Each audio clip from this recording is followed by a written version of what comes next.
I'm probably the opposite of Chopin in the sense that I am extroverted. I grew up in the 20th century hearing extroverted people like Rubinstein play Chopin so beautifully. So my first model of Chopin was hearing him do it at Carnegie Hall, which is not exactly intimate. And yet I had a very intimate experience, which is part of the miracle of art and music, that you can actually have a deep, personal, intimate experience with a person you don't know and with 2,700 people at the same time.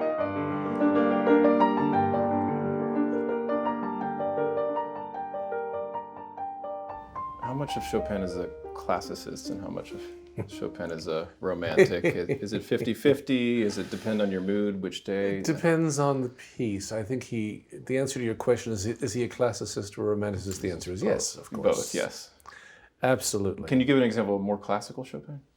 Sometimes it's quite clear. I mean, if you take the second scherzo with its cut and dried Beethovenian phrases,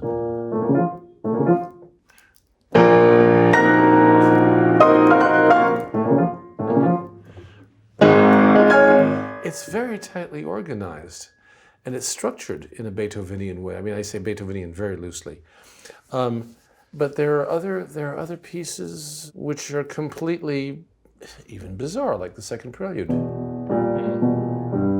That's not classical or romantic. That's practically Bartók. And what does that mean? But Bartók was more classical than some modern composers. Sure.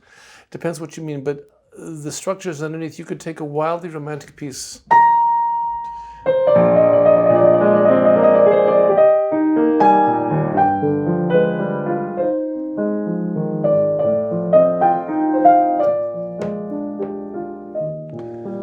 You don't hear all the Bach in there, do you? But the Bach is underlying the structure. It's basically 4-part chorale writing, as most of Bach is.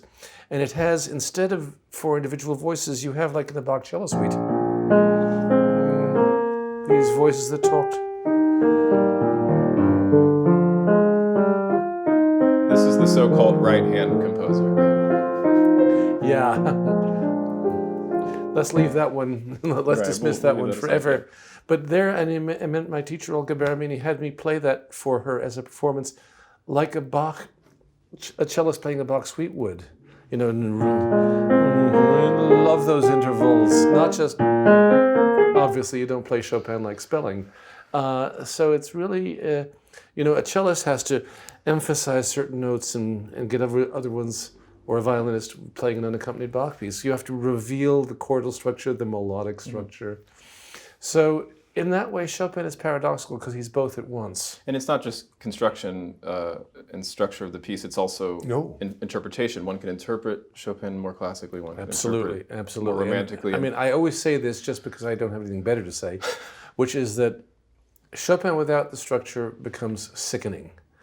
Chopin without the magic becomes nothing. I mean, he exists on this cusp of these two elements, Beethoven is so strong, and in his strongest pieces, you may not have the passion for the Appassionata, but if you play it pretty well and do most of what he says, he'll do the rest. With Chopin, you've got to get in there and drive it with him. Although I take it back, paradoxically, Chopin, for all of his poetry, his romanticism, for his fragility of health, and even sometimes delicacy of the music, is also strangely, in a way, indestructible, because even Chopin played badly still sounds pretty good. It still sounds kind of nice if you don't listen too hard. So that's why being a juror at the Chopin competition isn't so hard. It's still, even if it's not the best and performance. Also the way that competitions are done these days, and the Chopin competition being so subscribed, I don't know how many hundreds, maybe it was even close to 1,000 people that applied, and 150 come to Warsaw this spring before the competition for the preliminary round just to even get into the competition. It actually gave me a very positive feeling that 80 young people could actually come to Warsaw and be accepted in this great competition and actually play Chopin, all of them decently, with a great range of skill and reasonable style, even if there were many that were merely very good and I might not buy a ticket specially to hear on a certain high artistic level. But then again, I'm thinking of people I've heard in my life, like Rubinstein and Horowitz and Michelangelo and so on. Well, I'm a little bit spoiled. There's a wonderful quote from Oscar Wilde that I'm not sure if you know, you probably do. After playing Chopin, he said, "I feel as if I've been weeping over sins that I have never committed and mourning over tragedies that were not my own. I love the quote by itself, but it also speaks to something intimate and private in Chopin. What is it like performing this intimate, private, often tragic and personal music in public in front of thousands of people? Do you ever feel a tension, almost a voyeurism is at work? Or do you change your style in those moments when you're playing outwardly for so many people? No, I don't. I'm probably the opposite of Chopin in the sense that I am extroverted. I grew up in the 20th century hearing extroverted people like Rubinstein play Chopin so beautifully. So my first model of Chopin was hearing him do it at Carnegie Hall, which is not exactly intimate. And yet I had a very intimate experience, which is part of the miracle of art and music, that you can actually have a deep, personal, intimate experience with the person you don't know and with 2,700 people at the same time. I mean, very often Chopin does not address the multitudes. Sometimes he does, though. I mean, I think the biggest multitude piece is the F minor Fantasy. I feel that's almost Lisztian in the sense, I mean, that's oration to the masses. That's not... Even in the beginning? Oh, yes. I mean, oh, yes, in the sense that I don't know what the beginning is about. It's this march and so on, and there have been all these metaphors about it. It's been watered down, but nevertheless, the piece as a whole, I feel, the way that Beethoven's Fifth Concerto is a public piece in the way that the Fourth isn't. But it sounds fine in public. I mean, it's just a pre-existing condition. I'm used to it. And I also was raised to play Chopin for people and not play it in an intimate and perhaps neurotically personal way, although some people do, and some of them are very great. So Who's an example of a neurotically personal? Oh, Horowitz. Yeah. For example. What made his Chopin interpretation maybe un-Chopin-like or Horowitzian? It was partially very Chopin-like because it was very nocturnal, it was private, it was capricious and fantastic. I think it was almost too fantastic. I mean, he lacked a little bit of classical structure, for my taste, whatever that means. I'm judging the greats, you know. And Rubinstein perhaps didn't have as much of the nocturnal neuroticism about him, but it was so beautiful and noble. But these elements are all in Chopin's music. You said you're the extrovert, Chopin's the introvert. You guys also had maybe opposite physiques. So I'm not a 90-pound weakling. He was. And yet he was a royalist and a snob, and I'm not a snob. And I'm very much of a Democrat, small d. I'm a democratic person, and I believe in democratic principles. And so yeah, I'm not sure we would have liked each other very much, but I love his music. Do you ever feel like you need to embody a smaller, frailer person's body to make certain sounds, or what does it feel like when you want to channel Chopin's delicacy? I think that the delicacies of Chopin, or the delicacies of Schubert, or Schumann, or even Beethoven, who doesn't specialize in that particular kind of delicacy so much, but it's there. These are all elements that these great composers and great artists have within them. I love the Donald Francis Tovey quote about 109 of Beethoven, that Beethoven instructs you in German to play with your deepest, inmost feeling. And Tovey says, don't be discouraged, especially to the young pianist, don't be discouraged if your deepest, innermost feelings don't match Beethoven's. Obey precisely what he wrote, and more of Beethoven's deepest, innermost personal feelings will come through than you actually knew you had. And we as musicians are like actors. When you see a great actor do a great role or a great actor in a film, that doesn't mean they're actually that heroic or that crazy or tortured or joyous or transcendent, but they have to find them in themselves, the elements of it. I mean, most actors who do Lear well are not really on the verge of nervous breakdown, but they have to make us feel that that's happening. So you have to find those elements in you and project them. Yes, my natural waters that I swam in when I was a teenager were much more Liszt. And I was noisy. I was a noisy kid, and I can still be a noisy pianist. I can play that big repertoire, but so could Horowitz and Rubinstein. But you just, you learn the language, you learn the nervous system, the blood in the veins of the composer somehow. And yet there would be those who would legitimately complain that my Chopin is too large in style and perhaps too even symphonic in scope. That's who I am. But I don't think I distort or ruin. Is a Chopin forte different than a Liszt forte? Oh, yeah. Well, yeah, depending on the context. I think the forte in the biggest fortes in the Fantasy in F minor or some of the scherzos. Can you give an example? Watch out. Uh-oh. You know, you can't delicate yourself through it. Oh, I'm such a sick boy. I don't know if you know this, but I have a front row seat here. You have to be careful with my, I know, that's why I said watch out, here it comes. You know,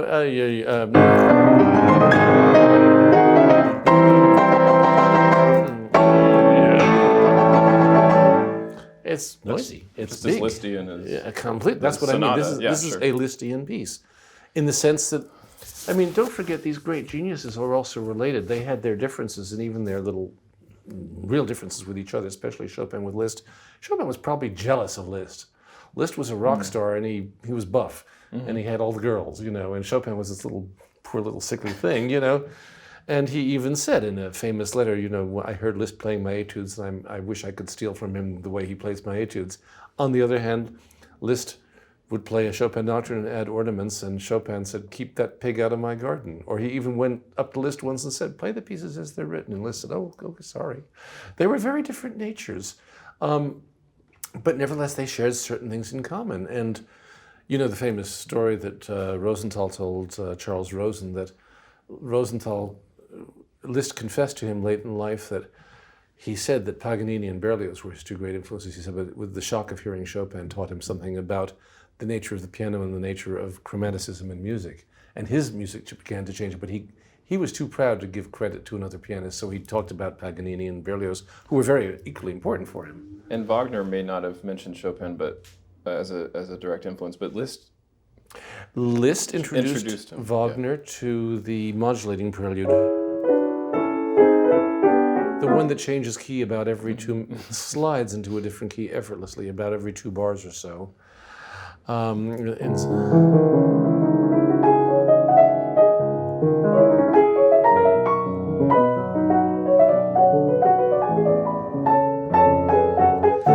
that Chopin slides around all the time, but that piece is in the classical or even Baroque modulating prelude. Beethoven wrote one. It's not as good as this, but where composers practice modulations. So, as usual, Chopin made a great work of art out of it. But I think it was Cosima who said that Liszt introduced Wagner to it. Her father introduced Wagner to it. And he became quite obsessed and asked Liszt to play it several times. And this was about 1845, before Wagner had become the great chromaticist. He probably would have figured it out anyway. I mean, he was also a great genius. I mean, these people didn't have to say, oh, I've heard this Chopin. Well, you know, that's like a bad film. But nevertheless, yes, to be shown what could be done and how it could slide. I mean, just look at, you and I were speaking about a couple of things, but just look at the E minor prelude. If you give the outline of harmony,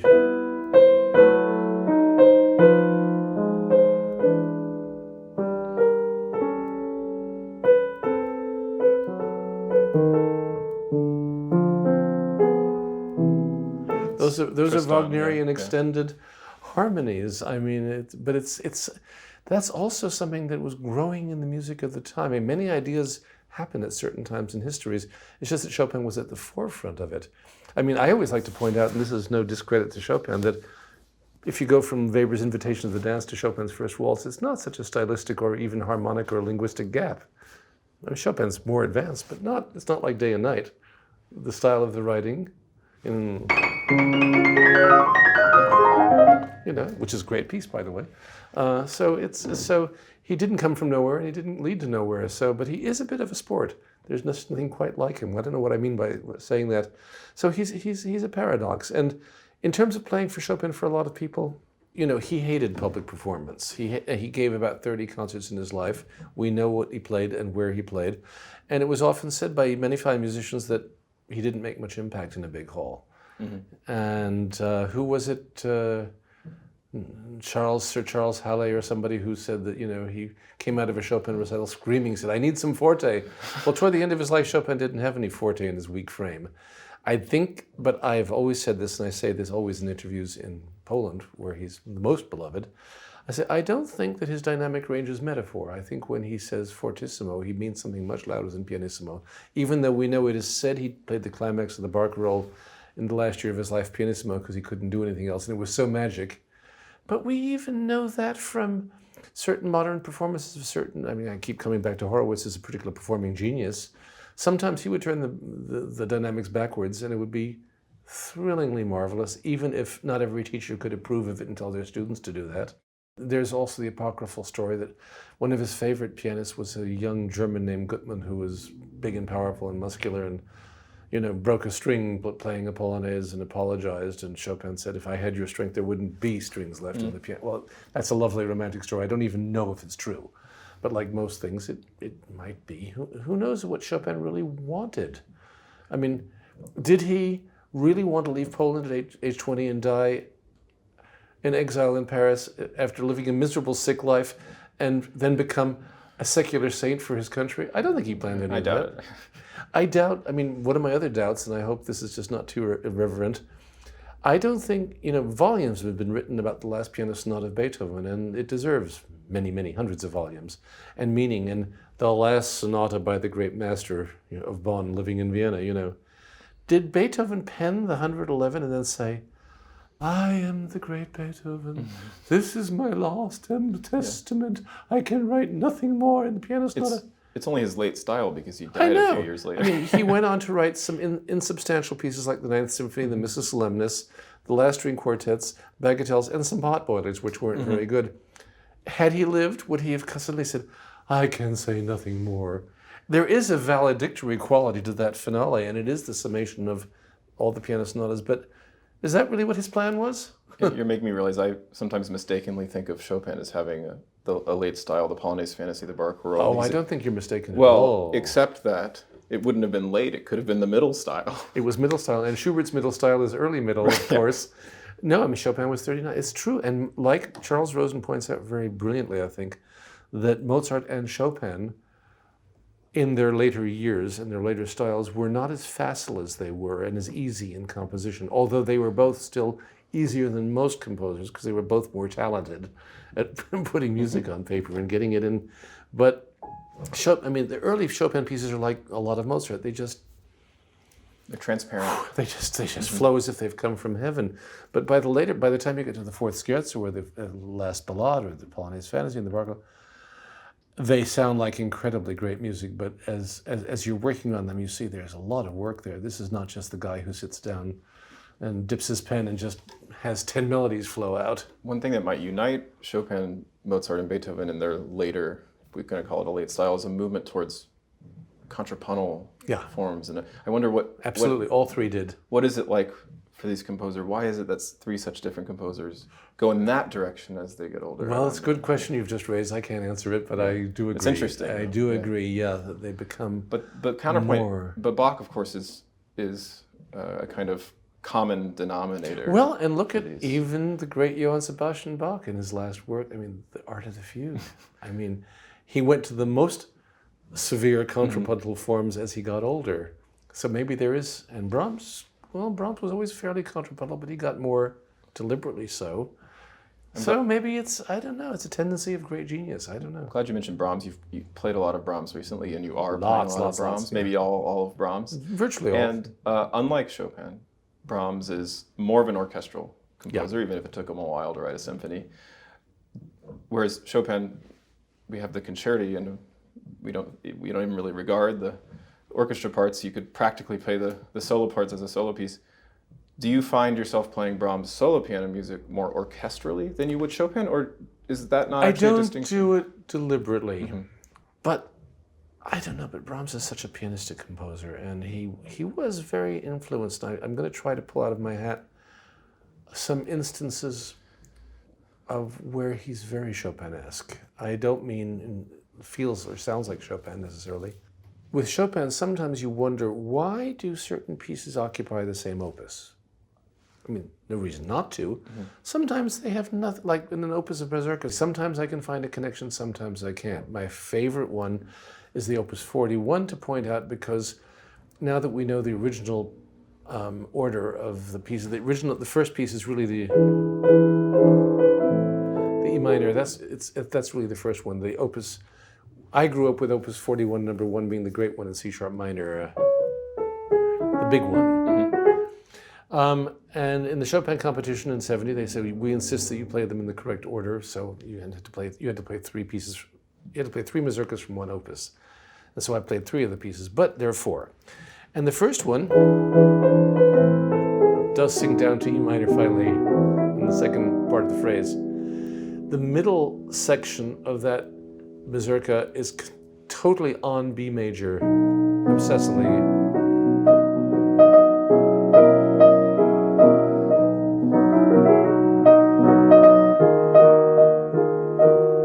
And so on until at its climb it gets repetitive obsessively, and then it finally has a big tragic climax and then settles down. But remember that we've been here a lot and the relationship between the two keys. The second,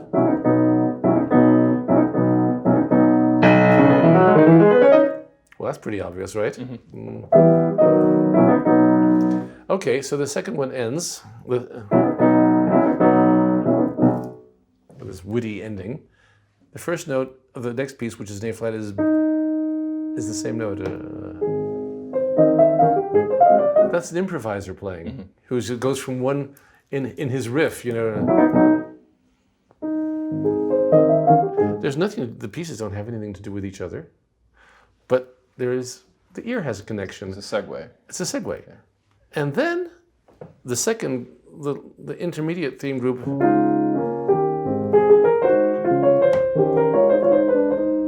It's charming music.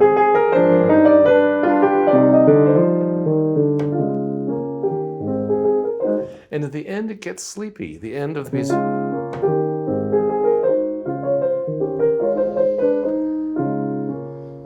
It doesn't end. That's a 5-chord 2. Maybe. Mm-hmm. So the first piece of Opus 76. This is just organizing pieces in a group. Which sounds like, by the way, what many people have called the first Brahms piece, which is by Chopin, that modulating prelude.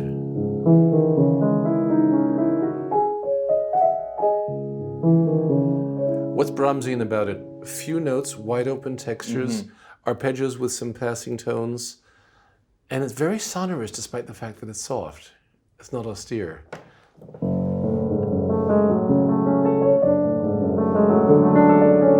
Which is a very Brahmsian sound. That's Brahms. I mean, and by the way, when the Maurice Brown first index of all the Chopin sources came out after World War II, that prelude, the manuscript of that prelude, had been in the collection of Anthony van Hoboken in Ascona, the Hoboken Haydn guy, with annotations in the margins by the previous owner, Johannes Brahms. No mistake, no mistake. And Brahms loved Chopin, as you know. I mean, he fought for the inclusion of 3 non-Germans in the first Gesamtausgabe. Back when the Germans in the 19th century realized we have now a canon of classical music, and we should make it even more canonic. Brahms was one of the editors, and he fought to include 3 foreigners in what was otherwise a completely German world thing. Very diplomatic of him, because accurate. He loved Couperin, Rameau, and Chopin. And of course the Germans and the French have always been at war, it seems. Yes, and in those days we didn't have YouTube, we didn't have recordings, we didn't have travel so much. French and German musicians lived in a very different musical world, different styles, and look at how the music's developed so separately until after World War II. Then it all began to. Now we can all play everything as you do. You play everything I try. Chopin wrote, and most things Beethoven. Back to Brahms for a moment. I hate to be pedantic, but you asked, and I do want to make I started this point. Ends in F sharp.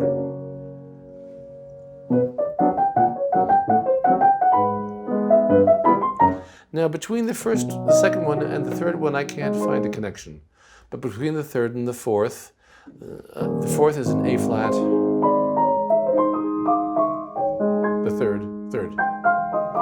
Then the fourth piece starts in a Chopin-esque segue, and so on. So I don't know if he was thinking of Chopin or he was just thinking of segues, and he didn't keep it up consistently. Who knows what these geniuses were thinking? But what about the early Brahms scherzo? Is it a little bit second Chopin second scherzo almost? Yes. Surely.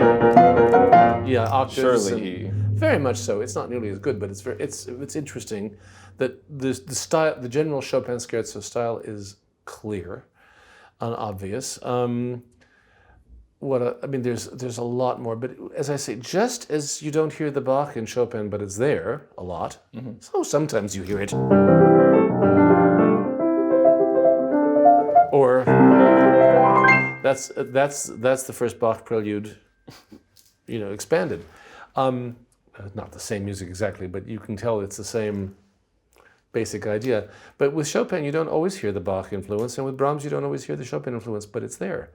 Especially the way he treats the piano writing and the actual great delicacy, not only the orchestral qualities, but the singing qualities. In this great intermezzo,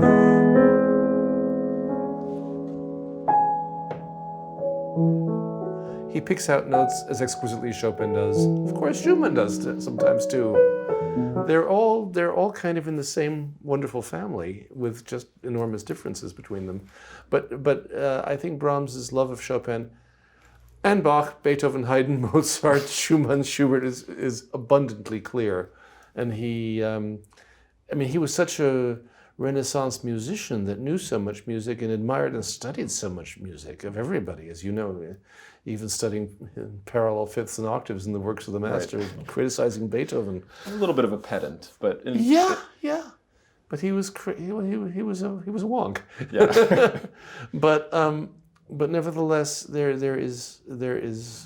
are moments in his music which I think are pretty unthinkable without Chopin. Not nearly as distinctly, say, as Debussy or something. I think Wolf said something like he can hear Brahms, reeks of the workshop or something like that, and whether or not, that's a slur. Yes, but to the extent that there's something right in that, you can sometimes sense in Brahms a conscious feeling of construction. Absolutely, absolutely. And which you can rarely feel in Chopin, except in certain works. It's so natural, just on some folds. but the underpinnings are very strong. But don't forget that Bach's sense of construction is also very audible. And yet Mozart, if you really do an extensive analysis of certain simple things like the slow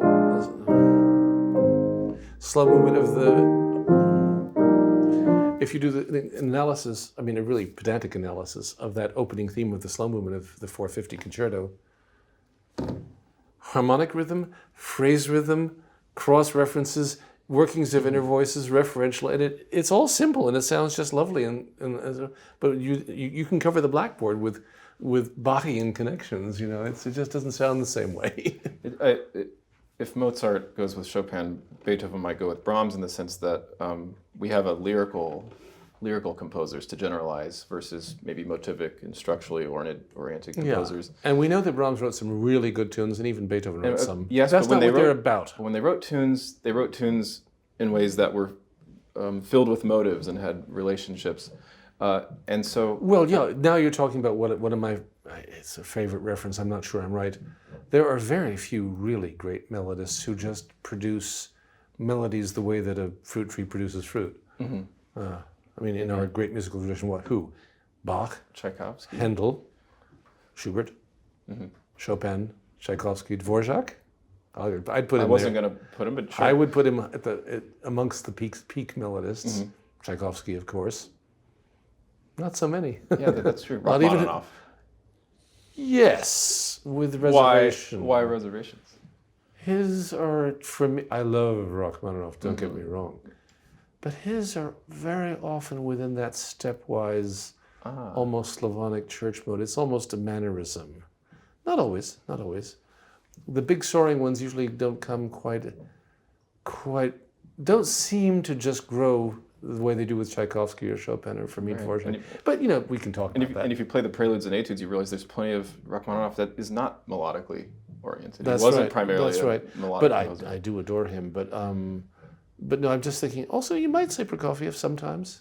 Well, Chopin told his students, "You have to listen to singers." That's right. He apparently called his third finger the chanteur, the great singer, great singer, and of course he was inspired by bel canto. But I just want to compare him to Beethoven in this regard, because what was Beethoven doing in the last decade of his life, but in a way hiding from the bel canto that had invaded Vienna in a sense. So in that sense, he was outraged at the popularity of rather what we would call simple Italian opera. Right. I mean, not bad necessarily, but And in a way, this is the beginning of this light music, serious music divide, or at least one of those pivotal moments. which in Germany is immensely.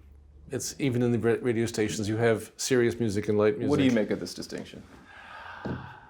I think, well, Mozart is the great paradox. He's both. He wrote the silliest music in the Magic Flute is- in the is opera, both, which has some of his most profound, effortlessly profound and deep and tear-provoking, deep music. I mean, go figure, And boy, is he a silly composer? Boy, he's silly. That's why I think putting Mozart under serious music does him some injustice. But now I'm just getting too opinionated. I don't know what I think about that. I would put Chopin. Well, Chopin suffers, as did Tchaikovsky and Rachmaninoff, from being too listenable. The whole business is anything that it's like dessert. Anything that gorgeous can't be nutritious. Fugues are nutritious, even though that's awfully charming. I mean, Bach could be very charming, but then when it gets going and it's got all those gears showing, where and Beethoven is serious, and Chopin is just like, oh my goodness, eyes rolled back in the head, it's so beautiful. It's like, well, that can't be good for you. There's something wrong with that. Well, he was called morbid, and he was considered light. He was called a right-hand composer. He was called lots of things, and even in my career time, sometimes I remember I went to one of the many times I went to Buenos Aires, and I had to replace somebody, and I did a Chopin recital one afternoon at the Colón Theater, which of course the audience loved. And I remember the guy backstage who had been at the Colón Theater forever, and there's classic concerts there too, as well as the operas, very experienced. And he said, "What are you playing this afternoon?" I said, "It's a Chopin recital." I said, "Oh, the old ladies will like that. They'll all sigh and weep." Okay. But there is something of that in Chopin. There is something to it. It's very listenable music, as is Tchaikovsky. And in Germany, which is the capital of seriousness and the capital of musical culture in Europe, really, there was a time when many, not Brahms, but many considered him, he didn't write cantatas and operas and fugues and symphonies and the proper things that a great composer writes. That's what they said to him in Poland when he was a kid. They knew that they had the greatest genius that their country had ever produced so far in music. I mean, Warsaw wasn't Paris or Berlin, but it was a sophisticated place. And, a lot of his friends said, "You must write cantatas, and you must show them that we have a genius like Beethoven or Mozart here." And he couldn't have cared less. He knew his own limitations. He knew his own strengths. And what did he say about himself? "My kingdom is small, but within it I am genuinely king." Which is marvelous self-knowledge.